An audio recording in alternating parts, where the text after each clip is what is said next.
नमस्कार देवी और सज्जनों, स्वागत है आप सभी का इस चैनल की एक और नई वीडियो में। और आज की इस वीडियो में हम बात करने वाले हैं कि how to become a profitable trader, कि एक प्रॉफिटेबल ट्रेडर कैसे बने। ये वीडियो मैं 1-2 महीने के बाद बना रहा हूँ बिकॉज बीच में मेरे एग्जाम्स थे और उसके बाद मैं ट्रेडिंग करने लग गया था और वहां से प्रॉफिट जनरेट हो रहा था। मैंने कहा छोड़ो यार, यूट्यूब कॉल नहीं करता है। बट कल क्या हुआ, कल मेरे दोस्त का मैसेज आया था और बोल रहा था कि यार भाई मैंने तेरी वीडियो देखी, अच्छी लग रही थी भाई, मस्त लग रहा था भाई। तो देन फिर मैंने कहा कि यार कल से रेगुलर वीडियो अपलोड करता हूँ। तो अभी मॉर्निंग के हुए हैं 9:17, अभी मैं ट्रेडिंग छोड़ के वीडियो बनाने बैठ गया हूँ। सो स्टार्ट करते हैं इस वीडियो को। और आज के इस वीडियो का जो टॉपिक होने वाला है वो होने वाला है कि एक प्रॉफिटेबल ट्रेडर कैसे बने। हर भाई तुम ट्रेडिंग क्यों कर रहे हो? प्रॉफिटेबल ट्रेडर बनना है, मतलब प्रॉफिट जनरेट करना है, इसलिए तो ट्रेडिंग कर रहे हो। अदरवाइज जॉब वगैरह कर रहे होते हैं या कोई बिजनेस कर रहे होते हैं, बट तुम ट्रेडिंग कर रहे हो क्यों? एक प्रॉफिटेबल ट्रेडर बनने के लिए, यानी प्रॉफिट जनरेट करने के लिए, इनकम कमाने के लिए। तुम वेल्थ बोलो, अमीर बनने के लिए बोलो, कुछ भी बोलो, वो सारी चीजें अलग है। But the main thing is तुम प्रॉफिट जनरेट करना चाहते हो by trading. So first of all you have to ask one question to yourself कि तुम्हें प्रॉफिटेबल ट्रेडर क्यों बनना है। जस्ट लाइक आप पिछले 2 साल से ट्रेडिंग कर रहे हो या पिछले 1 साल से ट्रेडिंग कर रहे हो या 6 महीने से ट्रेडिंग कर रहे हो, तो तुम्हें प्रॉफिटेबल ट्रेडर क्यों बनना है? Why do you want to become a profitable trader? और इसी क्वेश्चन को आप दूसरे वे में भी पूछ सकते हो कि जस्ट लाइक मान लो मैं 12th में 2 साल से पढ़ रहा हूँ, यानी 2 साल से मैंने 12th क्लियर नहीं की और मैं बोल रहा हूँ मैं 12th पास करना चाहता हूँ। और मैं बोल रहा हूँ कि 12th पास कैसे करें। और फिर एक क्वेश्चन मैंने खुद से पूछना चाहिए कि मैं ये क्वेश्चन क्यों पूछ रहा हूँ कि 12th पास कैसे करें, जबकि 12th पास करना तो इजी होता है, हर कोई 12th पास कर लेता है।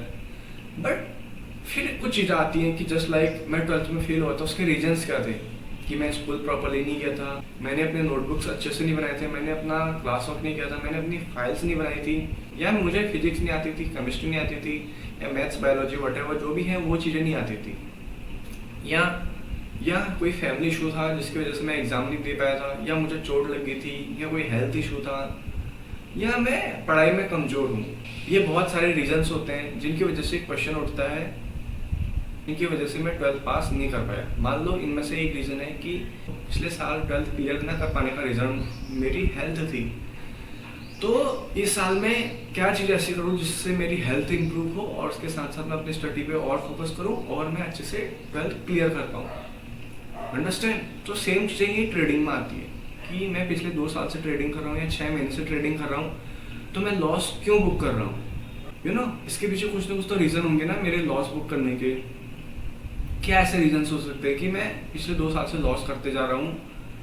तो हमें उन रीजंस को आइडेंटिफाई करना है और अगर हम उन रीजंस पे वर्क करें तो हम एक प्रॉफिटेबल ट्रेडर बन सकते हैं। जस्ट लाइक कुछ रीजंस ऐसे हो सकते हैं कि आप में से बहुत से लोग ओवर ट्रेडिंग करते होंगे, दिन के 3 ट्रेड 4 ट्रेड 5 ट्रेड लेते होंगे, ये पहली मिस्टेक है। इसके अलावा आप कोई अच्छा ब्रोकर यूज़ नहीं करते होंगे।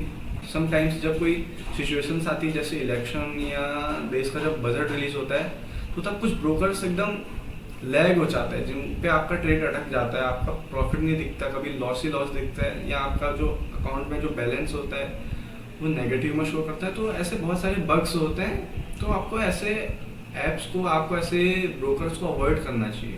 अंडरस्टैंड? सो जो पहला क्वेश्चन था या जो पहला एडवाइस था कि आप प्रॉफिटेबल ट्रेडर क्यों बनना चाहते हैं, बिकॉज आप लॉस में हो और लॉस में होने के कुछ रीजंस हैं। अगर आप उन रीजंस को इम्प्रूव करते हो तो आप एक प्रॉफिटेबल ट्रेडर बन सकते हो, फर्स्ट थिंग।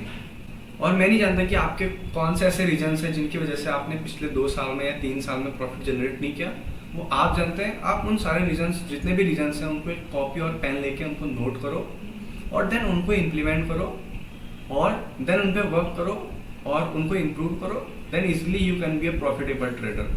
और इसके अलावा बहुत सारे और लिखे मैंने, ये पूरे 3-4 पेजेस की स्क्रिप्ट थी ये मैंने बनाई है, एक एक करके सामने रखिए।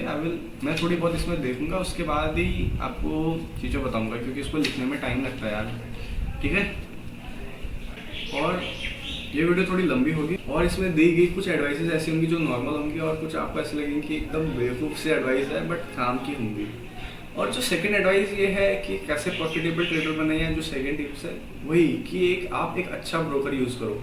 ऐसा ब्रोकर जो लैग फ्री हो, जिसका यूज़र फेस अच्छा हो, यानी जिसे चलाने में आपको, वैसे तो आप कोई भी ब्रोकर यूज़ करोगे उसको बहुत समय यूज़ करने के बाद वो अच्छा लगने लगता है, बट एक ऐसा ब्रोकर जो लैग फ्री हो और जिसका यूज़र फेस अच्छा हो, इट मीन्स कि यूज़र जब भी उसे यूज़ करे तो उससे अच्छा फील हो उसे यूज़ करने में। एंड इसके अलावा ऐसा ब्रोकर जब कोई हैवी सिचुएशंस आती है जस्ट लाइक बजट या चुनाव का रिजल्ट, तो तब वो ऐसे सिचुएशंस पे लैग ना करे। और ऐसा ब्रोकर जो आपके जितने भी डाटा हैं, आपके जितने भी प्राइवेसी है, उनको ब्रीच ना करें, उनको किसी और को सेल ना करें। तो अपना ब्रोकर जो भी है एकदम वाइजली सुने और देन उस पर ट्रेड करें। और जो थर्ड एडवाइस है या थर्ड टिप्स है वो ये है कि ओवर ट्रेडिंग को बिल्कुल ही अवॉइड करें। अगर आप ओवर ट्रेडिंग का मतलब नहीं जानते तो मैं आपको शॉर्ट में एक्सप्लेन कर देता हूँ। ओवर ट्रेडिंग मीन्स जब आप हद से ज़्यादा ट्रेड लेते हो। इट मीन्स आपने बोला कि मैं दिन में 2 ही ट्रेड लूँगा, बट आपको उन दोनों ट्रेड में लॉस हो चुका है, तो आप उस लॉस को रिकवर करने के लिए 3 ट्रेड और लेते हो, 4 ट्रेड और लेते हो, 5 ट्रेड और लेते हो। तो ये होती है ओवर ट्रेडिंग। अंडरस्टैंड?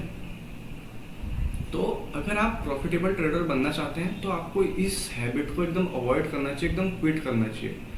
क्योंकि जब आप ओवर ट्रेडिंग करते हो ना, क्या होता है, मान लो आप ट्रेडिंग कर रहे हो और पहले ट्रेड में आपका 1000 रुपये का लॉस हुआ, सेकंड ट्रेड में आपका 2000 रुपये का लॉस हुआ, आपका ओवरऑल लॉस 3000 रुपये हो चुका है। बट ये 3000 रुपये का लॉस नहीं है, इसके साथ आपके 40 रुपये ब्रोकरेज के भी लगे, तो वो टोटल हो चुका है 3080 रुपये, अगर आपको समझ में आ रहा होगा तो। वहीं आप इस 3000 रुपये के लॉस को कवर करने के लिए 3 या 4 ट्रेड और लेते हो, फिर 3 और 4 ट्रेड में आपका 40 रुपये का ब्रोकरेज लग जाता है। 4 ट्रेड में 160 रुपये, तो 160 और 80 और आपके टोटली 250 रुपये ब्रोकरेज में चले जाते हैं। फिर आपको उस ब्रोकरेज को कवर करने के लिए 1 ट्रेड और लेना पड़ता है, और आप जब उस ट्रेड में भी एंटर करते हो तो तब भी आपको ब्रोकरेज देना होता है। तो आपको अपने ट्रेड बहुत ही प्रिसाइजली चूज करने होंगे कि मेरे को किस ट्रेड में एंट्री लेनी है, और ओवर ट्रेडिंग को एकदम क्विट कर देना है। क्योंकि अगर आप ओवर ट्रेडिंग करते रहोगे तो उसका कोई सेंस नहीं बनता। आपका एक रूल होना चाहिए कि मुझे डेली के 1 ट्रेड लेना है, या डेली के 2 ट्रेड मैक्सिमम, या डेली के 3 ट्रेड मैक्सिमम, वो आप पे डिपेंड करता है। जस्ट लाइक मेरा यह है कि मैं डेली के 2 ट्रेड लूंगा और उसके अलावा एक भी ट्रेड नहीं लूंगा, चाहे मुझे लॉस हो प्रॉफिट हो, चाहे कोई सा भी दिन हो, मैं डेली के 2 ट्रेड लूंगा। और जिस दिन मैंने 3 ट्रेड लिए उस दिन को मैं याद रखूंगा और ऐसी गलती दोबारा नहीं करूंगा, चाहे वो कितना ही बेटर दिन क्यों ना हो। मैं 2 ट्रेड से ज़्यादा नहीं लूंगा। वो आपका एक रूल होना चाहिए, एक थंब रूल होना चाहिए कि 2 ट्रेड दैट्स इट, उससे ज़्यादा बिल्कुल भी नहीं। क्योंकि अगर आप इस तरीके से हैबिट ब्रेक करोगे, आज आप 3 ट्रेड लोगे, कल 4, परसों 5, एक दिन आपके ट्रेड की कोई लिमिट ही नहीं होगी, और आप हर सेकंड पे ट्रेड ले रहे हो, अंत में आपका जितना प्रॉफिट नहीं होगा, आपका जितना लॉस नहीं होगा, उससे ज़्यादा आप ब्रोकरेज दे रहे होगे। और ऐसे बहुत सारे केसेस होते हैं। अगर आपको यकीन नहीं आता, आप कोई भी जो ब्रोकरेज ऐप होता है उसके कमेंट सेक्शन में जाना, आइदर आप इंस्टाग्राम पे जाना, आइदर आप यूट्यूब पे जाना, तो बहुत सारे लोग कमेंट करते हैं कि सर प्लीज़ मेरा ब्रोकरेज माफ़ कर दीजिए, आपके आगे हाथ जोड़ता हूँ, मेरा ब्रोकरेज माफ़ कर दीजिए। और ये भी बोलते हैं कि आपके लिए ये अमाउंट कुछ भी नहीं है, बट मेरे लिए अमाउंट बहुत मैटर करता है, आप मेरा ब्रोकरेज माफ़ कर दो, मुझे मेरे पैसे वापस दिला दो। सो लोग ओवर ट्रेडिंग करते हैं और लास्ट में इस तरह से पछताते हैं। So you have to avoid this situation, okay. और इसके अलावा जो तीसरी एडवाइस है वो मैं ये देना चाहूँगा कि आप में से बहुत सारे लोग बैटल रॉयल गेम्स खेलते होंगे, जस्ट लाइक पबजी हो गया या फ्री फायर हो गया, और भी बहुत सारे गेम्स आप लोग खेलते होंगे। तो उसमें बहुत सारी गन्स होती हैं, like short gun, SMG gun, AR gun और स्नाइपर्स वगैरह। तो जो सबसे ज़्यादा डैमेज देती है उसमें वो होती है स्नाइपर गन। आई होप अगर मैं गलत नहीं हूँ तो। और स्नाइपर गन एक ऐसी गन होती है जिसका डैमेज सबसे ज़्यादा होता है, और वो एनिमी को एक ही बुलेट में डाउन कर देती है। जहाँ आपको और गन से किसी एनिमी को डाउन करने में 2-3 बुलेट या 10 बुलेट 20 बुलेट लगती हैं, वहीं आप एनिमी को एक ही बुलेट में डाउन कर सकते हो, चाहे वो लॉन्ग रेंज में हो, चाहे शॉर्ट रेंज में हो, चाहे इसने लेवल 3 का हेलमेट पहना हो, लेवल 4 का हेलमेट पहना हो, फिर फर्क नहीं पड़ता। कोई भी आ जाए, कहीं से आ जाए, घंटा फर्क नहीं पड़ता। ये होता है जब आप स्नाइपर यूज़ करते हो। तो सेम यही चीज़ आपको ट्रेडिंग में भी करनी है कि जो आपकी स्ट्रेटेजी होनी चाहिए वो एकदम स्नाइपर की तरह होनी चाहिए। अंडरस्टैंड? कि आपकी एक ऐसी स्ट्रेटेजी, भले ही आप किसी भी स्ट्रेटेजी पे वर्क करो, भले ही आप कोई सी स्ट्रेटेजी यूज करो, भले ही आप कोई सा स्नैपर यूज करो, बट जो आपकी स्ट्रेटेजी होनी चाहिए वो एकदम ऐसी स्ट्रेटेजी होनी चाहिए कि अगर आपको उसने ट्रेड लिया तो डेफिनेटली वो प्रॉफिटेबल जाना चाहिए। इट मीन्स कि अगर आपने फायर किया तो एनिमी को डाउन होना ही होना चाहिए, ठीक है। तो आपको अपनी स्ट्रेटेजी को एकदम स्नाइपर की तरह बनाना है और आपको एक ऐसा प्लेयर बनना है जो स्नाइपर को यूज़ करता हो, चाहे वो ट्रेडिंग हो चाहे वो गेमिंग हो, यू नो। एंड जैसे कि स्नाइपर की एमोज भी बहुत कम होती हैं, बहुत कम स्नाइपर एमो मिलती है और गन के कंपैरिजन में। सेम यही चीज़ होता है, अगर आप एक स्नाइपर प्लेयर हो ट्रेडिंग में भी तो आपको भी बहुत कम ट्रेडिंग के चांसेस मिलेंगे। ऐसा नहीं कि आपको मिल सकते हैं, आप यूज़ कर सकते हो, बट आपको बहुत ही कम बुलेट्स लगेंगे, यानी आपको बहुत ही कम ट्रेड लगेंगे प्रॉफिटेबल ट्रेडर बनने में। जस्ट लाइक एक स्नाइपर प्लेयर को बहुत ही कम बुलेट लगती है कि एनिमी को फिनिश करने में comparison to other gun players. I hope आप ये पॉइंट को समझे होंगे कि जो आपका ट्रेड होना चाहिए एकदम प्रिसाइज होना चाहिए। आपको पता होना चाहिए कि मेरी एंट्री यहाँ पे है और मेरा एग्जिट यहाँ पे होगा और मेरा स्टॉप लॉस इसके जस्ट नीचे होगा। अगर मेरी जो कैंडल ने प्रीवियस कैंडल का लो ब्रेक किया, I have to exit from this trade, okay. और इसके अलावा जो नेक्स्ट पॉइंट है वो है कि आपको डिफाइन करना है कि आप एक स्कैल्पर हो या आप एक ऑप्शन ट्रेडर हो। ये दोनों पॉइंट सेम हैं, बट ये दोनों पॉइंट सेम होके भी अलग है, क्योंकि स्कैल्पर एक ऐसा पर्सन होता है जो हैवी क्वांटिटी के साथ ट्रेड में एंटर करता है और 30-40 पॉइंट लेके एग्जिट हो जाता है, क्योंकि लॉट साइज ज़्यादा होने के कारण उस पर्सन को प्रॉफिट अच्छा खासा होता है। वही इसके अपोजिट होता है, अगर वो पर्सन का ट्रेड जस्ट 20-30 पॉइंट अगर उसके अपोजिट चले जाता है तो उसको बहुत सारा लॉस होता है उसमें। और वही जो एक ऑप्शन ट्रेड होता है, एक नॉर्मल ट्रेडर होता है, वो क्या करता है, उसके लॉट साइजेस बहुत कम होते हैं तो वो ट्रेड को ज़्यादा लंबे समय तक होल्ड करता है, चाहे वो लॉसेस में हो चाहे प्रॉफिटेबल में हो। तो आपको आइडेंटिफाई करना है कि आप एक स्कैल्पर हो या आप एक ऑप्शन ट्रेडर हो जो कि ट्रेड को लॉन्ग टाइम तक होल्ड करता है, या आप केवल 30-40-50 पॉइंट लेकर अपने प्रॉफिट को बुक या अपने लॉस को बुक करते हो। और इसके अलावा जो नेक्स्ट पॉइंट है प्रॉफिटेबल ट्रेडर बनने के लिए, कि जो भी आपके PNL हैं, आपके जो प्रॉफिट एंड लॉसेस हैं, आपको उनका स्क्रीनशॉट लेना है या आपको उनका एक जर्नल बनाना है और जितने भी सारे स्क्रीनशॉट्स हैं आपको उनको सेव करना है डेट वाइज, अंडरस्टैंड। और आपको उन सारी चीज़ों को एक्सेल में सेव करना है, या आप नोशन यूज़ कर सकते हो उनको सेव करने के लिए, या आप नॉर्मली भी सेव कर सकते हो, बट आपको हर एक ट्रेड का एक जर्नल बनाना है। आपने एक एक्सेल शीट बनानी है जिसमें आपका हर एक ट्रेड एंटर होना चाहिए जो आपने ट्रेड लिया है अपने आज तक के करियर में। आपने उस एक्सेल शीट में वो एंट्री पॉइंट लिखना है जहाँ पे आपने एंट्री ली थी, आपका स्टॉप लॉस लिखना है, आपके स्टॉप लॉस कितने पॉइंट का था, वो आपका टारगेट, और अगर आपका टारगेट हिट हुआ तो कैसे हुआ वो जर्नी, मतलब और कितने टाइम में हिट हुआ, और अगर आपका स्टॉप लॉस हिट हुआ तो कैसे हुआ, क्या रीज़न था आपका स्टॉप लॉस हिट होने का। और इसके अलावा कि क्या वो ओवरनाइट पोजीशन थी या वो स्कैल्पिंग थी या वो एक प्रॉपर ऑप्शन ट्रेडिंग थी जिसे आपने लॉन्ग समय तक होल्ड किया था। आई नो ये थोड़ा हेक्टिक प्रोसेस है, बट अगर आप इसे यूज़ करते हो, ट्रस्ट मी, ये आप पे एक इम्पैक्ट डालेगा अलग से। क्योंकि देखो मैक्सिमम ट्रेडर 90 से 92 या 93% ट्रेडर्स लॉस में हैं, हर कोई जानता है, और इवन आपको भी पता है आप प्रॉफिट में हो या लॉस में हो। तो जो प्रॉफिट में है ना, वो कुछ तो ऐसी चीज़ें करते हैं, उनकी कुछ हैबिट्स ऐसी होती हैं जिनकी वजह से वो प्रॉफिट में होते हैं, या वो हैबिट्स उस इंसान को प्रॉफिटेबल बनाती हैं। और हम लॉस में होते हैं, उसके रीजंस हैं कि हम अपनी जो हिस्ट्री है ट्रेड की, हम उनको बैक टेस्ट नहीं करते, हम चेक नहीं करते कि पिछले वाले ट्रेड में मेरी क्या मिस्टेक थी, किस वजह से मुझे अपने पिछले वाले ट्रेड में लॉस हुआ था। अगर आप अपने सारे जितने भी आपने ट्रेड लिए अपने पास्ट में, अपने फ्यूचर्स में, आप जितने भी ट्रेड लोगे, अगर आप उनको एक जर्नल में सेव करके रखोगे, या आपने उन सारी चीज़ों को अपने जर्नल में सेव किया है कि मैंने इतने ट्रेड लिए थे, इतने तारीख को इतने बजे इस सेकंड पे ट्रेड लिया था, अगर सेकंड नहीं भी लिखते, बट फॉर एन एग्जांपल, और ये मेरा स्टॉप लॉस ये टारगेट था और मुझे इसमें इतना प्रॉफिट हुआ 2000 रुपये का, मेरा रुपये 40 रुपये या 80 रुपये जो भी है, अगर आप इन सारी चीज़ों को नोट करते हो तो over a period of time तुमको रियलाइज़ होगा कि तुम डेफिनेटली और लोगों से बेटर बनते जा रहे हो, और जो आपका ट्रेडिंग एक्सपीरियंस होगा वो इम्प्रूव होगा, और जो आपके प्रॉफिट्स होंगे वो इंक्रीज होने लग जाएंगे, और आपके लॉसेस धीरे धीरे कवर हो जाएंगे। क्योंकि कुछ ही फिक्स ऐसे रीजंस होते हैं जिसकी वजह से इंसान लॉसेस को करता है। अगर आपने धीरे धीरे अपने सारे जो लॉसेस के रीजंस होते हैं उनको आपने कवर अप कर लिया तो आपको रियलाइज हो जाएगी कि ये 10 ऐसे रीजंस हैं जिनकी वजह से मैं लॉस करता हूँ। अगर इन सारों को मैंने एक एक करके कम कर दिया तो एक दिन मेरे लॉस होना बंद हो जाएगा और डेफिनेटली मैं एक प्रॉफिटेबल ट्रेडर बन जाऊंगा। तो यही चीज़ आपको करनी है। और जो नेक्स्ट पॉइंट आता है वो आता है आपका रिस्क टू रिवॉर्ड रेशियो। आपको ये आइडेंटिफाई करना है कि आपको किस रिस्क टू रिवॉर्ड रेशियो के साथ ट्रेड करना है। आइदर वो 1:2 है, 1:3 है, 1:4, 1:5 या आगे जितना भी आपकी मर्जी, 1:10, 12। हालांकि ये ट्रेड बहुत रेयर मिलते हैं बट मिलते ज़रूर है। सो आपको डिफाइन करना है कि जो आपका रिस्क टू रिवॉर्ड रेशियो है वो कितना है। वो 1:2 है, 1:3 है या 2:5 है। अंडरस्टैंड?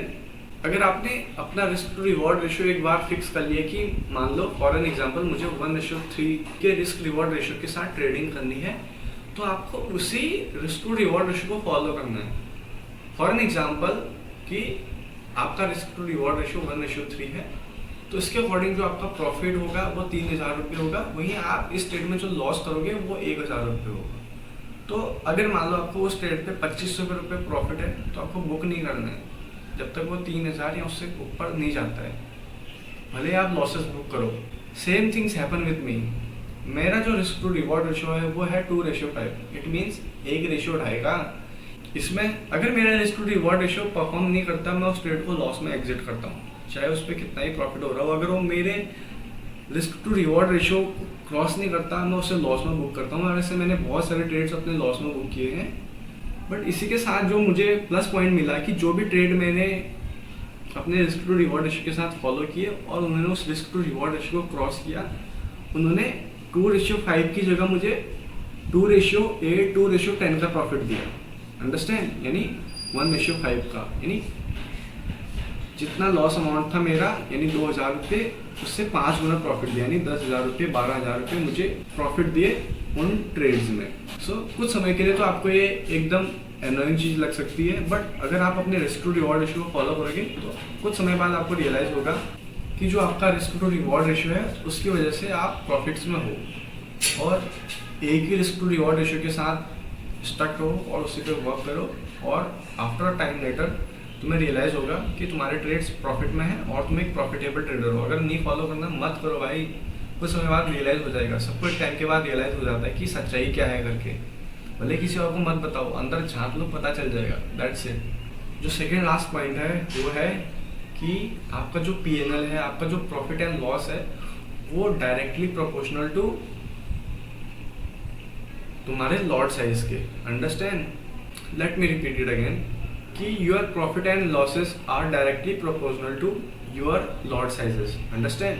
कि जो आपका प्रॉफिट होगा, आपका लॉस होगा, वो आपके लॉट साइज पे डायरेक्टली डिपेंड रहेंगे। अगर आप ज़्यादा लॉट के साथ ट्रेडिंग करते हो ना, तो अगर आप एक छोटी सी भी कैंडल बैक टेस्ट आएगी ना, एक छोटी सी भी कैंडल डाउन साइड में, अप साइड में, या आपके ट्रेड्स के अपोजिट जाएगी, तो आपको बहुत सारा लॉसेस दिखने लग जाएगा एज कम्पेयर टू एक ऐसा पर्सन जो कम लॉट साइजेस के साथ ट्रेडिंग करता है। क्योंकि ज़्यादा लॉट साइजेस इट मीन्स कि आपके पास ज़्यादा क्वांटिटी है, और अगर वो ट्रेड आपके अगेंस्ट जाता है थोड़ी सी भी, क्योंकि आप ज़्यादा लॉट साइजेस के साथ एंट्री कर रहे हो, इट मीन्स कि आपका अमाउंट बड़ा है, तो आपको उस बड़े अमाउंट पे ज़्यादा लॉसेस देखने लग जाएगा एज कम्पेयर टू एक ऐसे इंसान के जो कम लॉट साइजेस के साथ गया है। फॉर एन एग्जाम्पल मान लो कि आप 900 क्वांटिटी के साथ किसी ट्रेड में एंट्री ले रहे हो और वहीं मैं 90 क्वांटिटी के साथ किसी ट्रेड में एंट्री ले रहा हूँ। मान लो जो आपका कैपिटल है वो है 3 लाख रुपए और वहीं मेरा जो कैपिटल है वो है 30,000 रुपये इस ट्रेड के लिए। तो अगर मान लो अगर ये ट्रेड हमारे अगेंस्ट जाता है और इस ट्रेड में मुझे 10,000 का लॉस होता है, तो वहीं आपको इस ट्रेड में 1 लाख रुपए का लॉस होगा, क्योंकि जो आपका कैपिटल है वो है 3 लाख रुपए और मेरा कैपिटल है 30,000 रुपये। 30,000 का 10,000 लॉस यानी 33% लॉस, वहीं आपका 3 लाख का 1 लाख लॉस यानी 33% लॉस। तो परसेंटेज सेम है, बट जो अमाउंट डिफरेंट होने के कारण हमारा जो लॉसेस है वो वेरी कर रहा है। So you have to control on your lot sizes. अगर आपका कंट्रोल आपके लॉट साइजेस पे है तो आप अपने ट्रेडिंग को बेटर कर सकते हो। इसका मतलब ये नहीं कि आपको कम लॉट साइजेस के साथ ट्रेडिंग करनी है, आप अपने लॉट साइजेस बढ़ा भी सकते हो, घटा भी सकते हो, आप पे डिपेंड करता है। बट अगर आप स्टार्टिंग के फेजेस में हो तो कम लॉट साइज के साथ ट्रेडिंग करो।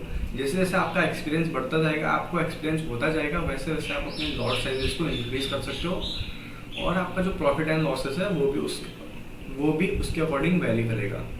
और जो लास्ट पॉइंट है इस वीडियो का वो थोड़ी वियर्ड है बट वो ट्रू है कि आप प्रॉफिटेबल ट्रेडर उस दिन बनने लग जाओगे ना जिस दिन आप इन सारे यूट्यूबर्स की बात सुनना बंद कर दोगे। भाई जो भी यहाँ यूट्यूब पे स्ट्रीम करते हैं या ट्रेडिंग के वीडियोस अपलोड करते हैं, भाई ये खुद प्रॉफिट में नहीं होते। अगर ये प्रॉफिट में होते भाई इनको जरूरत नहीं होती यूट्यूब पे आके वीडियो बनाने की, आपको ज्ञान देने की। अंडरस्टैंड? मान लो अगर एक बिजनेसमैन है, वो बिजनेस कर रहा है, फॉर एग्जांपल हमारे देश के बड़े बिजनेसमैन ले लो, अगर आप रिलायंस, अदानी ग्रुप और टाटा, कि क्या इनको जरूरत है आपको बिजनेस सिखाने की? आप हमारे वहाँ आओ, आप हमारे 1000 रुपये का कोर्स लो या 1 लाख का कोर्स लो। ये लोग तो अपने कोर्सेज के प्राइस 1-1 करोड़ भी रख सकते हैं और लोग इजीली उनको खरीदेंगे। बट क्या ऐसा करते हैं? कभी नहीं, क्योंकि दे नो कि उनको उनके बिजनेस से इतना प्रॉफिट हो रहा है, उनको ऐसी हरकतें करने की जरूरत नहीं। वहीं जो आपके फेवरेट गुरुज हैं वो आपको कोर्सेज बनाते हैं कि आओ बच्चा कोर्स लो हमारा, आपको प्रॉफिट होगा। बट नहीं भाई, अगर उनको प्रॉफिट हो रहा होता तो कभी तुमको स्ट्रेटजी नहीं देंगे। जिस स्ट्रेटजी से भाई अगर किसी इंसान को एक्चुअल में प्रॉफिट होता है ना, वो नहीं देता किसी को। ये सत्य है इंसान का, भले आप इसे कबूल करो या ना करो। अंडरस्टैंड? बट ये सत्य है। जिस दिन आप किसी एक स्ट्रेटजी से प्रॉफिटेबल बनना स्टार्ट हो जाओगे ना, आप उस स्ट्रेटजी को लोगों से हाइड करने लग जाओगे। अगर कोई इंसान उस स्ट्रेटजी का नाम भी लेता है ना, तो आपको अंदर से एक डर सा लगने लग जाएगा कि यार इसको कैसे पता है इस स्ट्रेटजी के बारे में, और कहीं इसने भी प्रॉफिट बना लिया तो मेरी तरह। तो अगर आप प्रॉफिट बनाना चाहते हो तो आपको अवॉइड करना है ये यूट्यूब के लाइव स्ट्रीम्स, जितने भी ये यूट्यूबर्स लाइव स्ट्रीम पे आते हैं, ये अवॉइड करना है। और अगर आप बिगिनर हो और आपको 6 महीने से लगातार लॉसेस हो रहे हैं, आपकी साइकोलॉजी एकदम ख़राब है, तो ये एडवाइस थोड़ी सी वियर्ड है बट ये वर्क करती है कि आपको अपनी साइकोलॉजी के अकॉर्डिंग ट्रेड नहीं लेना है, आपको इसके अपोजिट ट्रेड लेना है। फॉर एग्जांपल मान लो अगर आपको लगता है कि आज मार्केट बुलिश है, अंडरस्टैंड, और आपको लग रहा है कि आज मार्केट ऊपर जाएगा और तो मैं 39,000 का कॉल ले लेता हूँ तो मार्केट ऊपर जाएगा, मेरे को प्रॉफिट होगा। तो आपको ऐसा नहीं करना है। आपको इसके बजाय आपको क्या करना है, 47,800 या 45,000 का पुट ले लेना है। अंडरस्टैंड? पुट बाय करना है। तो क्योंकि अगर ऑब्वियस सी बात, अगर आप 6 महीने से लॉसेस कर रहे हो, किस वजह से कर रहे हो? क्योंकि आप जितने भी ट्रेड्स ले रहे हो आपके अपोजिट जा रहे हो। तो इससे एक कदम आगे चल के क्यों ना आप ही अपने ट्रेड्स के ऑपोजिट चलने लग जाओ। जहां आप पहले कॉल ले रहे थे वहां आप पुट बाय करो, भाई प्रॉफिट बनाओगे। और इस तरीके से भाई मैंने भी प्रॉफिट बनाया है, सच्ची में अगर मैं झूठ नहीं बोलूंगा तो। स्टार्टिंग में जब मैं ट्रेडिंग करता था मेरे को लॉसेस होते थे और कुछ समय बाद मेरे को एहसास होने लग गया कि भाई मैं 10 ट्रेड ले रहा हूँ, उसमें से 8 में तो मेरे को लॉसेस ही हो रहे हैं। क्यों? क्योंकि जो भी मैं ट्रेड ले रहा हूँ मेरा ट्रेड उसके अपोजिट वर्क कर रहा है। तो उसके बाद मैंने क्या करना है स्टार्ट किया कि कॉपी में अपने थॉट्स लेके कि अभी मार्केट ऊपर जा रहा है, मेरे को क्या लगता है मार्केट ऊपर जाएगा, तो मैं कॉल लेता हूँ कि नॉर्मली मैं कॉल लेता था स्ट्रेट पे, अभी मैं पुट लूँगा। भाई मेरे अपोजिट होने लग गया, 10 में से 7 ट्रेड मेरे प्रॉफिटेबल जाने लगे, 3 मेरे लॉसेस होने से। वो तो ऑब्वियस सी बात है। और मेरा रिस्क टू रिवॉर्ड रेशो अच्छा था, इसकी वजह से मैं प्रॉफिट्स में था। So that's it for this video. I hope चीज़ें समझ में आई होंगी। और इसके अलावा बहुत सारी चीज़ें हैं बट मैंने इसमें कुछ ही पॉइंट्स कवर किए हैं। अगर आप इन पे वर्क करते हो तो आप प्रॉफिटेबल बन सकते हो। और अगर आप इन पे वर्क नहीं करके अगला वीडियो देखते हो या अगला रील या अगला शॉर्ट्स स्क्रॉल करते हो, या अगर आप और ही अपने धुन में चले जाते हो, तो भाई भगवान भी तुमको प्रॉफिटेबल नहीं बना सकता। अगर तुम 100 जन्म भी ले लोगे ना तब भी तुम्हारा प्रॉफिट नहीं आएगा भाई। अगर सच में प्रॉफिटेबल बनना चाहते हो और लगा कि जो जितने भी पॉइंट्स मैंने आपके साथ शेयर किए वो काम के हैं, तो आपने पहले इनको एक कॉपी में लिख लेनी चाहिए। तो जैसे वीडियो स्टार्ट हो रही थी, और अगर नहीं लिखे आप दोबारा लिख सकते हो इन पॉइंट्स को, लिख के आप इन पे गौर करो, फोकस करो एक एक पॉइंट को कि क्या बोला, इसका रियल रीज़न क्या है बोलने का, और क्या मुझे इसे अप्लाई करना चाहिए नहीं करना चाहिए, वो आपके ऊपर है। आप इनमें से किसी भी कोई भी चीज़ को अप्लाई कर सकते हो, किसी चीज़ को नेग्लेक्ट कर सकते हो, it's totally up to you. And अगर आप इन सारे पॉइंट्स को अगर आप नोटिस करते हो और आप इनको इम्प्लीमेंट करते हो फॉर नेक्स्ट 6 मंथ्स, डेफिनेटली आप एक प्रॉफिटेबल ट्रेडर बन सकते हो। Understand? That's it for this video guys. मिलते हैं किसी नेक्स्ट वीडियो में, तब तक के लिए जाओ ट्रेड करो भाई, जाओ ट्रेडिंग करो। So that's it for this video. मिलते हैं किसी अगले वीडियो में, तब तक के लिए जय बजरंग बली। और काम करो भाई लोग, ऐसे वीडियो देख के घर नहीं चढ़ने वाला, ठीक है। जब तक मेहनत नहीं करोगे, जब तक कॉपी पेन लेके नहीं बैठोगे, जब तक अपने ट्रेड को कॉपी पेन की सहायता से लिखोगे नहीं अपनी कॉपी पेन में, रफ कॉपी में, फेयर कॉपी में, जब तक अपनी सारी हरकतों को नोटिस नहीं करोगे, आप प्रॉफिटेबल ट्रेडर नहीं बनने वाले। भले ही आप 100 वीडियो देख लो यूट्यूब पे, 200 देख लो, तुम्हारा प्रॉफिट 0 बनेगा, क्योंकि तुम खुद पे वर्क ही नहीं कर रहे। तुम किसी और की वीडियो देख के भाई सेटिस्फाई हो रहे हो, यू नो। तुम किसी और को देख के सेटिस्फाई हो रहे हो, तुम किसी और को देख के सेटिस्फाई हो रहे हो, और तुम्हें पता है जब तुम किसी और को देख के सेटिस्फाई होते हो, एट द एंड तुम्हें रिग्रेट होता है। क्यों? क्योंकि तुम वो काम खुद नहीं करो। जब तुम वो काम खुद करोगे तब तुम्हें रियलाइज होगा कि यार मज़ा आ रहा है इस काम को करने में। और जब तक आप उस काम को किसी और लोग को करते हुए देख रहे हो, कुछ समय के लिए मज़ा आएगा, बट लास्ट में रियलाइज हो गया छी क्यों देख रहा हूँ भाई मैं, इससे अच्छा मैं खुद कर लेता हूँ। Understand? So that's it for this video. मिलते हैं किसी नेक्स्ट वीडियो में, तब तक के लिए काम करते रहो, प्रॉफिट बनाते रहो। काम करो भाई, काम कर लो काम।